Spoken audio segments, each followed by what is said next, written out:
बिस्मिल्लाहिर्रहमानिर्रहीम। जी बच्चों, आज का टॉपिक इम्पोर्टेंट है। Magnetic we have to find force on moving charge particle in magnetic field. किसी मूविंग चार्ज पार्टिकल पे मैग्नेटिक फील्ड में कितनी फोर्स होती है ये बताना है। क्योंकि हमने ये पढ़ा कि जब किसी तार में करंट फ्लो करता है और इसको मैग्नेटिक फील्ड में रखा जाए तो मैग्नेटिक फील्ड इस पे फोर्स लगाती है। उस फोर्स की वैल्यू हमने पढ़ी थी I/L×B।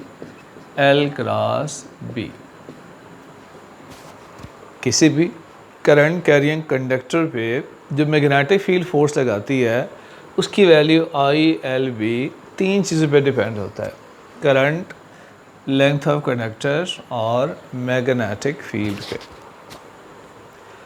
अब चूँकि करंट फ्लो ऑफ इलेक्ट्रॉन है, मूविंग चार्ज पार्टिकल करंट पैदा करते हैं, तो जब करंट कैरिंग कंडक्टर पे फोर्स का मतलब ये हुआ कि इन मूविंग चार्ज पार्टिकल पर भी फोर्स लग रही है।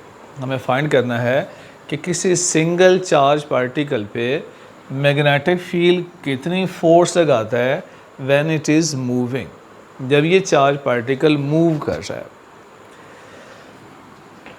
तो हम इस फोर्स की इक्वेशन ड्राइव करते हैं। ये फर्ज करें कंडक्टर है,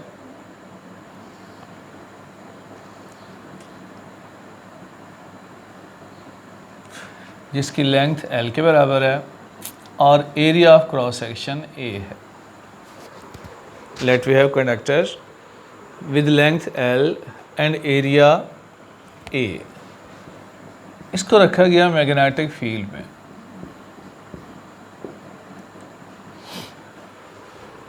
फाइंड क्या करना है? What is force on single electron in magnetic field. पहले करंट की वैल्यू मालूम कर लेते हैं कि इस कंडक्टर में कितना करंट फ्लो कर रहा है। इसके लिए डाटा कलेक्ट करते हैं। Let n r number of electron per unit volume.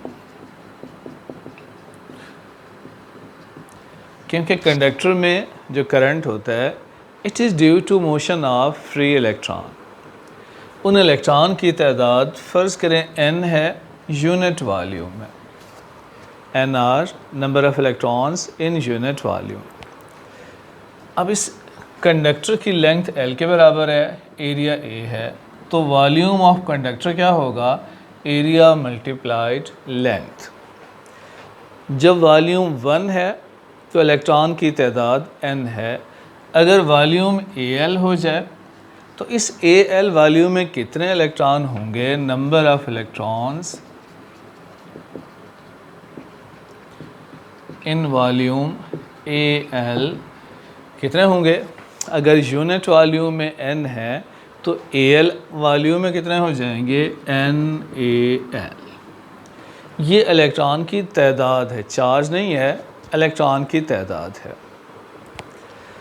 Late Q is charge on each electron। अगर एक इलेक्ट्रॉन पे चार्ज Q हो तो फिर इस वॉल्यूम में कुल कितना चार्ज होगा? एक इलेक्ट्रॉन पे चार्ज Q है, कुल कितनी तादाद में इलेक्ट्रॉन है? इलेक्ट्रॉन की तादाद हम मालूम कर चुके हैं, NaL कुल नंबर ऑफ़ इलेक्ट्रॉन है। एक इलेक्ट्रॉन पे चार्ज Q है तो इतने इलेक्ट्रॉन पे NaL इलेक्ट्रॉन पे टोटल चार्ज कितना होगा? Then total charge delta Q, इसको सिंगल इलेक्ट्रॉन के चार्ज से मल्टीप्लाई कर दें, NaLQ। तो ये टोटल इलेक्ट्रॉन की तादाद है जो इस कंडक्टर में मूव कर रहे हैं। फर्ज करें उनको कंडक्टर में गुजरने में L फासला तय करने में T टाइम लगा। अगर T टाइम में इलेक्ट्रॉन इस कंडक्टर को क्रॉस करते हैं तो हमारे पास इक्वेशन S बराबर V T, L is equal to V T. यहाँ से टाइम मालूम कर लेते हैं। टाइम होगा डिस्टेंस डिवाइडेड बाय v।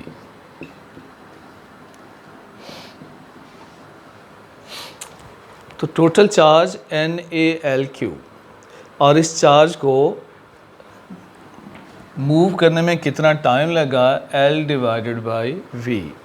हमने पढ़ा है कि flow of charge is called current. तो कितना करंट पैदा होगा इस चार्ज के फ्लो से, करंट होता है flow of charge in unit time.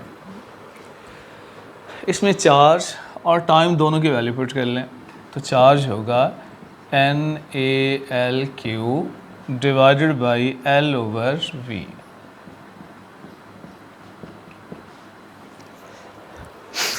L से L कैंसिल हो गया और ये V ऊपर शिफ्ट हो गया,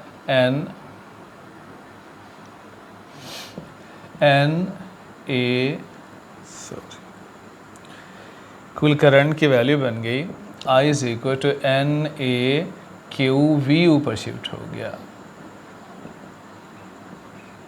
तो ये टोटल चार्ज है जो कि इस कंडक्टर में फ्लो कर रहा है। अब क्या करें, करंट की ये वैल्यू इस इक्वेशन अल्फ़ा में पुट कर दें। और जो इक्वेशन अल्फ़ा है जिसमें करंट का जिक्र है, करंट हमने मालूम कर लिया कंडक्टर में कितना है, करंट की जगह ये वैल्यू पुट कर लें, पुट इन इक्वेशन अल्फ़ा।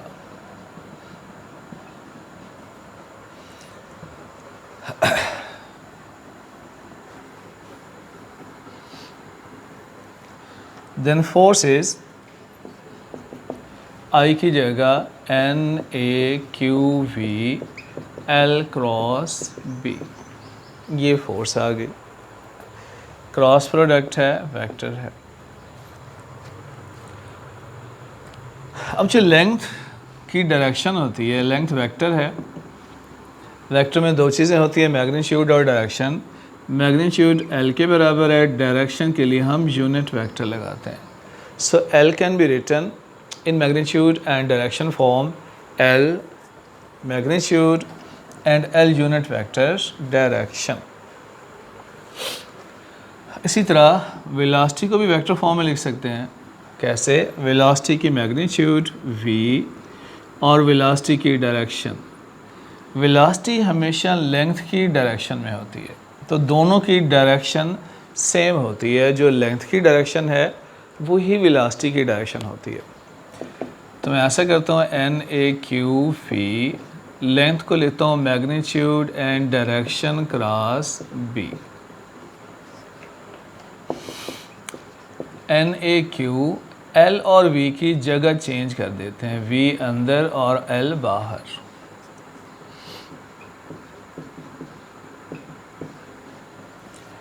मैंने L और V की जगह इंटरचेंज कर ली। अब ये वेलोसिटी की मैग्नीट्यूड है, वेलोसिटी की डायरेक्शन है, ये बन गया वेलोसिटी वेक्टर। सो NaQL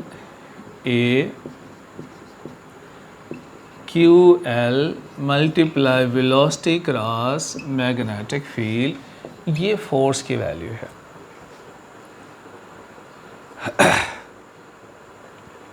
ठीक है, ये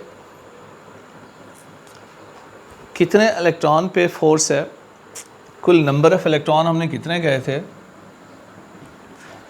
टोटल नंबर ऑफ इलेक्ट्रॉन थे NaL। ये टोटल नंबर ऑफ इलेक्ट्रॉन थे, these are total number of electron.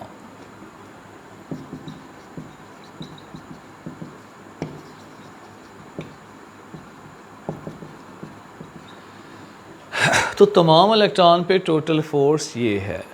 अगर तमाम इलेक्ट्रॉन पे टोटल फोर्स ये है तो एक इलेक्ट्रॉन पे फोर्स क्या होगी। अगर तमाम इलेक्ट्रॉन पे फोर्स की वैल्यू ये है, आप मालूम करना चाहते हैं फोर्स ऑन सिंगल इलेक्ट्रॉन, तो इलेक्ट्रॉन की तादाद पे डिवाइड कर लें, वो सिंगल इलेक्ट्रॉन पे फोर्स आ जाएगी। So force on single electron F dash is equal to force divided by number of electron NaL।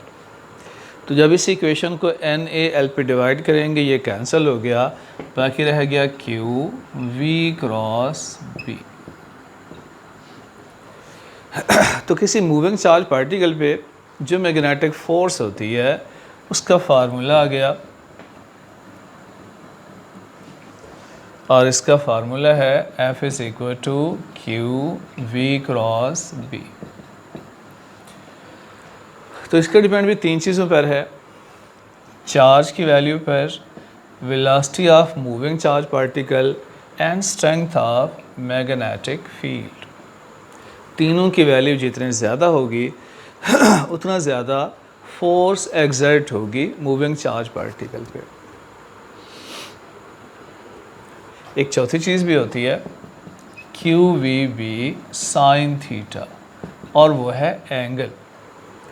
अगर थीटा की वैल्यू 0 हो या 180 हो, देयर इज़ नो फोर्स। मतलब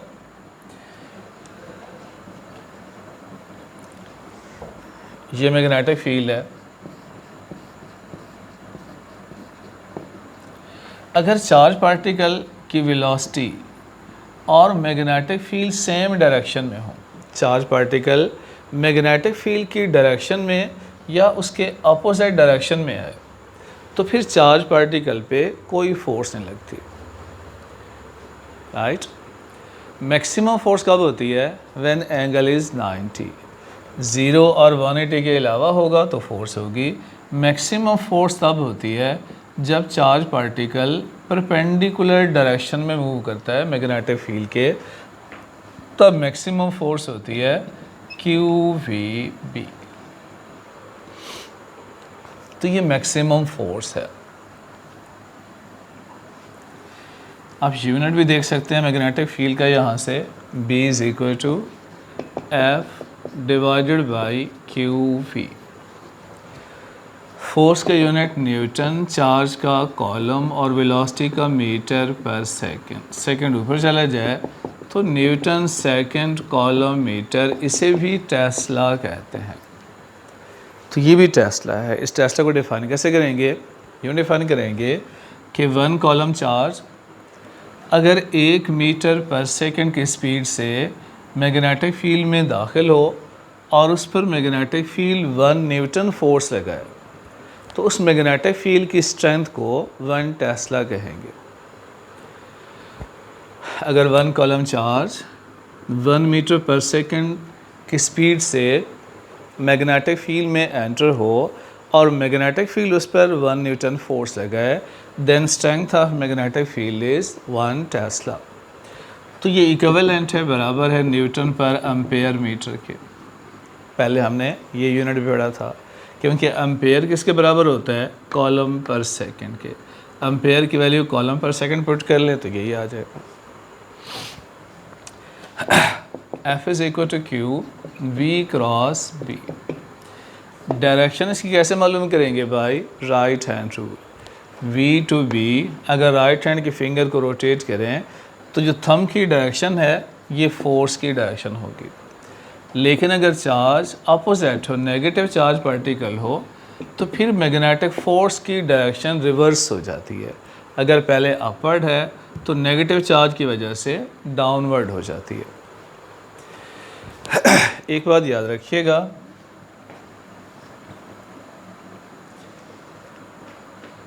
कि ये मैग्नेटिक फील्ड है, इसका मैं क्रॉस की फॉर्म में लिख देता हूँ।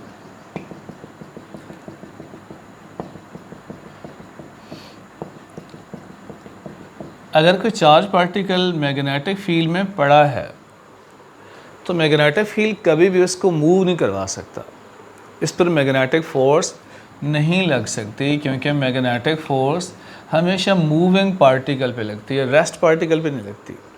क्योंकि इसकी वेलोसिटी 0 है, रेस्ट में है, तो मैग्नेटिक फोर्स भी नहीं है, so it can not be set into motion. सिर्फ मूविंग पार्टिकल पे फोर्स लगती है, और ये फोर्स क्या करती है?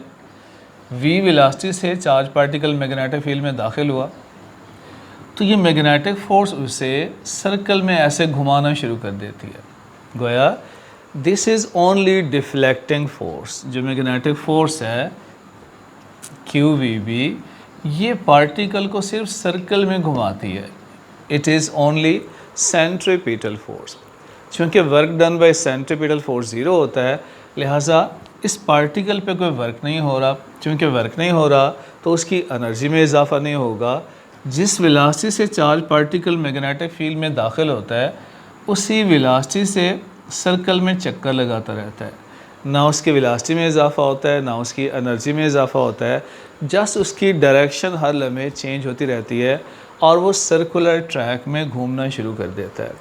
So magnetic force is the centripetal, the deflecting force. Okay, कोई प्रॉब्लम हो तो बताइएगा। Thank you.